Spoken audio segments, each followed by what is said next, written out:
chini mpaka ukafika hapo. Sasa hivi umestawi kidogo, lakini unamdharau yule aliyekulea.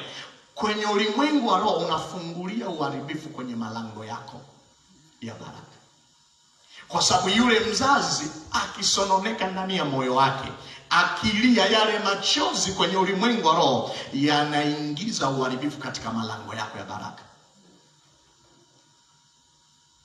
Ili sasa uzione baraka, ni lazima uishi na wazazi wako vizuri waliokuzaa.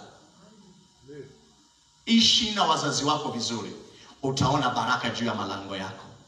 Utaona kustawi kwenye kila utakaolifanya katika Bwana. Utaona kuinuka kwenye kila ulitendalo katika Bwana.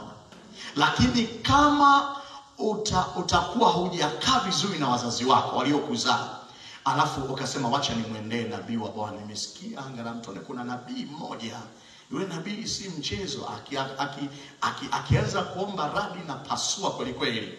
Hata kama radi itapasua, hata kama ngurumo zitapiga, hata kama moto utatoka, na kuambia baraka ya Bwana haiwezi kudhihirika kwenye malango yako kama wewe na mzazi wako haujakaa vizuri naye.